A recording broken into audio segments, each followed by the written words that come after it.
Hello everyone, you are all welcome to lecture number 819, and today's topic is the use of ammonium picrate and cordite as an explosive.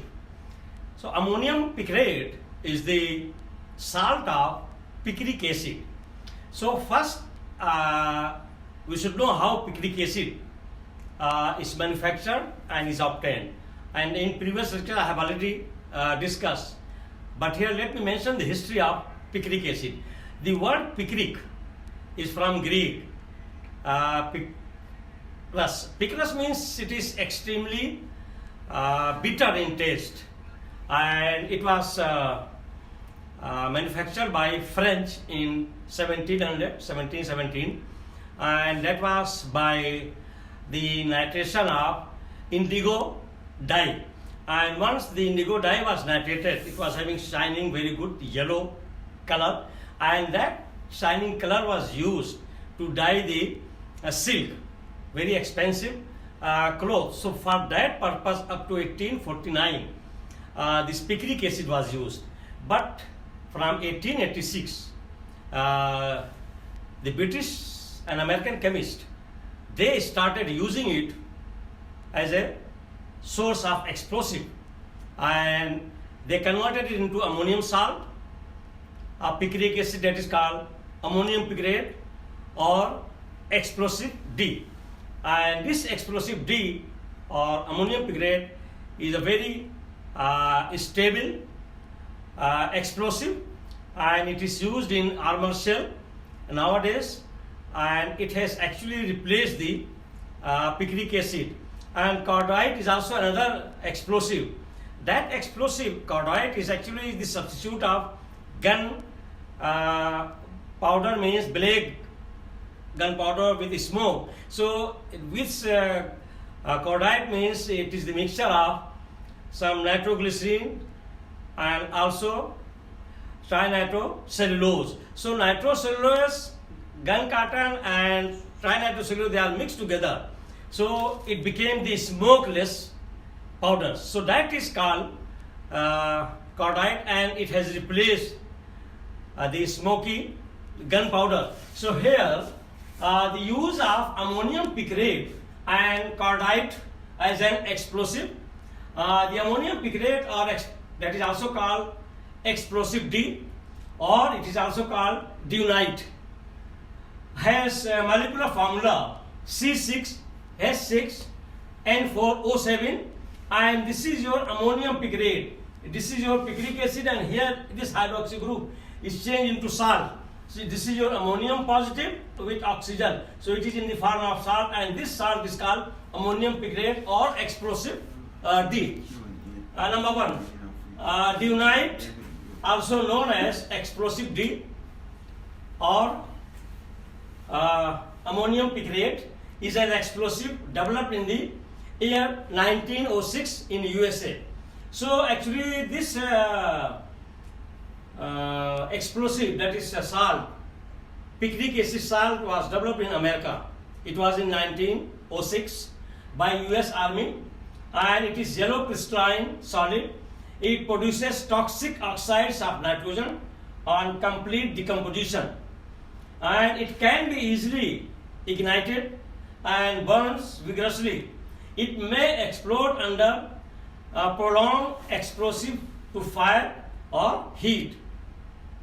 It is derived from picric acid. It is one of the salts of ammonium of picric acid, and it is one of the picric acid salt.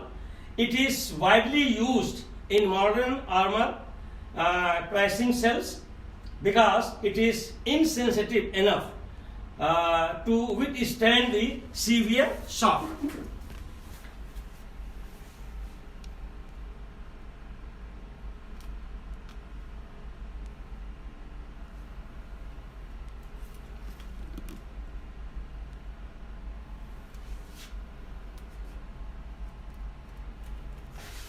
So number 3, ammonium picrate, that is explosive D, can be fired through 30 centimeter or 12 inches of armor plate made to detonate on the far side. Number 4, picric acid from Greek. I mean, the term picric came from Greek, means picrus. Picrus means that is extremely bitter in taste. Was named in 19th century by French chemist Jean Baptiste. And picric acid was first obtained in 1771 by Peter Oldfield, a British chemist, by treating indigo dye with nitric acid, and it was used as a yellow dye for silk in 1849. It was very costly, lustrous silk, and it was dyeing was done by this picric acid, and it was synthesized by nitrating the indigo dye. And only in 1886 the French started using picric acid as an explosive. 5. Cordylite. Cordylite, the word cordylite means it is just like thread or cord. That's why the word cordylite came. It is a smokeless powder, and it is the substitute of actually black gunpowder, and it is not giving that black smoke. And it is the family of smokeless propellants developed and produced in UK. That was in the year 1889 to replace gunpowder as a military propellant. Cordite is prepared by mixing paste of nitrocellulose, that is 65%, and nitroglycerin 30% with acetone, and adding a small quantity of Vaseline, that is up to 5%. And the mixture is then forced under pressure to form thread or cord. That's why the name is cordite. And it is sensitive, explosive, and it is widely used in military explosion.